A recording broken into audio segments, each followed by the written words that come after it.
morning in North Wales, as people were sipping their tea and getting ready for the day, there was a sudden, frantic knocking on the door. Police in bulletproof vests stormed into houses. Dogs searched every dark corner. No one understood what was happening. Only black bags were being carried out of garages. Wads of cash were being bundled up, like in a movie, and familiar neighbors were being handcuffed and bowed. In a normally peaceful area, where people thought it only happened somewhere else, something big was being uncovered. A plan had been laid out. A network was collapsing. But who was behind it? And why had it been so quiet until the police took action? While people are still in shock, the truth is gradually emerging. And what is hidden behind those doors will make the whole community unforgettable. Subscribe to the channel to follow the secrets that are about to be revealed. The men behind the drug ring were not the kingpins who wore designer clothes and drove flashy cars. They were ordinary young men from quiet coastal towns such as Rhyl, Prestatyn, and Abergele, areas that people often thought were safe and had no connections to the underworld. Of the 7 convicted, the most prominent name is Alex Coxon, a 27-year-old man identified as the coordinator of the Tommo Line, a drug trafficking route that operated quietly but efficiently for months. He was not alone, but had the backing of his father, William Coxon, 59, who was charged with helping to launder the huge sums of cash collected from each deal. The gang kept a low profile. They used burner phones to communicate, avoiding any possibility of being traced. Drugs were hidden in unlikely places, small sheds in the backyard, electrical boxes in the yard, even under the floors. They left few traces, just short trips, quick and quiet handoffs, in seemingly peaceful neighborhoods. To their neighbors, they were quiet, somewhat aloof young people. But to the police, they were the focus of a half-year-long undercover operation, a key link in North Wales's complex drug picture. There were no gunshots, no bloodshed in the streets, no gangland-style purges. Instead, it all started quietly and almost invisibly. The trickle of deals turned into a steady operation as demand in coastal towns grew, and supply from the cities failed to keep up. In the wider scheme of British organized crime, the Rhyl gang was just one of hundreds of county lines, drug-dealing networks that sprung up from big cities like Liverpool, Manchester, and Birmingham, and snaked their way into less suspect rural areas. The system was based on ingenuity: use locals to distribute, avoid strangers, avoid attention. The profits piled up week by week, month by month, and with them greed, overconfidence, and inevitable mistakes. People like Alex Coxon and his associates are not people with serious criminal records or deep-seated grudges. They can enter this network with just an invitation, a high-paying delivery, and then get caught up in the profit cycle. There is no grudge, only money, no territorial disputes, only demand. And it is this smoothness that is most dangerous, because it lulls the whole community into an illusion of safety until it all falls apart. The operation, codenamed Operation Combustion, began quietly in September 2023 after North Wales police began to notice unusual patterns in Rhyl and surrounding towns. A series of cash transactions were taking place at familiar locations such as petrol stations, car parks, and residential cul-de-sacs. In particular, small cars, seemingly innocuous, were appearing on a regular schedule at the same time each week. Police began to monitor suspicious individuals, installing hidden cameras at the usual locations, and working with the Regional Organized Crime Unit, ROCU, to analyze phone and travel data. One of the most notable discoveries was a small shed in the back garden of Cameron Moole, one of the suspects. Inside were no gardening or repair tools as you might expect, but plastic bags containing white powder, digital scales, packaging, and large amounts of cash. Hidden cameras captured footage of members of the group frequenting the location, conducting wordless transactions, neat, quick, and never at the same time. Some days the shed was open 3 times, each time by a different person, and each time a small package was taken away. Police even discovered an outdoor electrical box in a neighbor's garden that the group had used to stash their wares, making the most of low-visibility spots to hide their drugs. Through surveillance, police determined that the group operated in a hierarchical manner. Alex Coxon acted as the central coordinator, receiving the shipments, dividing them into batches, and directing the trading schedules. Members like David Ryan Jones, Macaulay Chamberlain, and Jamie Lawrence handled the deliveries, cashing in and distributing the drugs. Kevin Harrop and Alex's father, William Coxon, appeared less frequently, but were present at key moments involving cash transfers or large-scale shipments. Data from the burner phones used by the gang, although they did not store contacts, but by analyzing the time and location of the signal connection, the police were able to piece together the entire map of the gang's activities. Without needing to testify, the video recordings, GPS locations, and cash transactions that coincided in time were enough to paint a portrait of a drug ring that operated like a machine. No noise, just precision and confidentiality. But it was this repetition that led to loopholes, and each step, each link was followed by the police, waiting for the right moment to strike.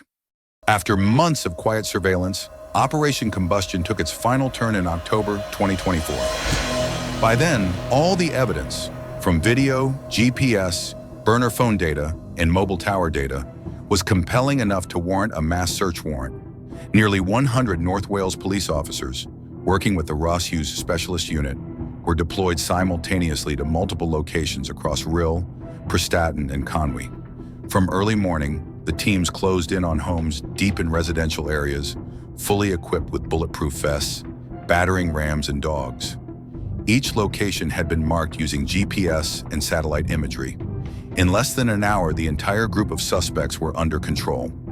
One of the biggest finds was at Cameron Moole's house, where police discovered a backyard shed containing more than 6,000 pounds of drugs, along with pre-packaged bags, digital scales, and a significant amount of cash. A machete was also found hidden under the passenger seat in another suspect's car, a detail that prompted the police to step up security measures during the arrest. At some locations, sniffer dogs detected drugs hidden in wall cavities, inside outdoor electrical boxes, and even in sofa linings. Everything was filmed and sealed for future prosecution. Police also seized a number of electronic devices, including burner phones with their SIM cards removed, but cell tower tracking data still showed calls matched the time and location of previously tracked transactions. At the police headquarters, this data was processed by the Rock Hughes Forensic Analysis Team, combined with ANPR data to accurately determine the movements of the suspects over several weeks. Each piece of the puzzle, dash cam, cash transactions, drone footage, and statements from members of the public, was arranged into a complete profile. Importantly, none of the suspects knew they were being followed throughout. It was the element of surprise that made the operation so effective. No one escaped. No one had time to dispose of the evidence. As the suspects were brought back to the station in silence, the 6-month secret investigation officially came to an end, making way for the trial that the whole of North Wales had been waiting for. The group's structure was simple but extremely efficient, reflecting the nature of the county lines model, where every link was strategically placed to limit risk and avoid attention. At the center of the chain was Alex Coxon, who acted as the overall coordinator, receiving goods from suppliers, dividing them into small batches, adjusting schedules, and assigning transactions to individual people. Under Alex, David Ryan Jones and Cameron Moole handled the ground contact activities, delivering, collecting money, and maintaining a steady presence in the distribution area. Jamie Lawrence was said to be in charge of communications and deliveries at intermediate points, frequently changing locations to avoid detection. Meanwhile, Macaulay Chamberlain acted as a professional carrier, responsible for moving large loads and ensuring shipments were delivered on time. In particular, William Coxon, Alex's father, although not directly involved in the transport, was present in major transactions, allegedly helping to process and hide the proceeds of the drugs, an act defined as money laundering. Although there is no evidence that the group was linked to an international network, the organization showed a deep understanding of the county lines model, in which the countryside is used as a lowland to avoid scrutiny, and members take on roles that diffuse responsibility so that no one person has control of the entire network.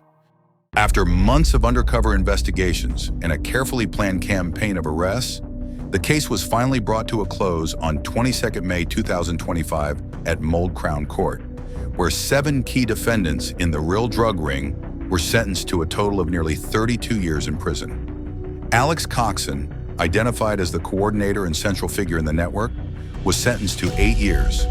David Ryan Jones, who was the dealer and direct operator on the ground, was sentenced to 7 years and 3 months. Cameron Moole and Macaulay Chamberlain were each sentenced to 6 years for their role in the supply and distribution of the drugs. Jamie Lawrence, who was responsible for communications and delivery, was sentenced to 4 years and 8 months. William Coxon, Alex's father, and Kevin Harrop, who was charged with money laundering, were each given suspended sentences of 2 years for their minor roles and their cooperation during the investigation. In March 2025, another member of the syndicate, James Hyam, identified as a minor, was sentenced to 8 months in prison at a separate trial at Caernarfon Crown Court. The trial ended with a strong statement from North Wales Police, who said it was a major victory in the fight against organized drug crime in the region. They stressed that the operation had not only ended a dangerous distribution route, but had sent a clear message to other criminal groups. No matter how clandestine, illegal activity would be detected and dealt with. The sentences were delivered quietly, but their weight reverberated throughout the community, like a wake-up call. The campaign has ended, the verdict has been announced, the masterminds of the drug trafficking ring have been brought to light. But behind the convictions and the prison gates, there are immeasurable consequences. How many consequences have the bags of white powder that were smuggled out of that garden shed sown? How many families have been broken up? How many people have lost themselves in hopeless addictions? And when one ring is destroyed, how many others are springing up elsewhere, more quietly and discreetly? In peaceful neighborhoods where everyone thinks it doesn't happen here, is darkness creeping into every corner? Justice in this case has been served, but true justice, justice to protect future generations from the spiral of drugs and despair, is still a long way off. If you are interested in real cases where criminals hide in everyday life, please like, share, and subscribe to the channel to uncover untold secrets together.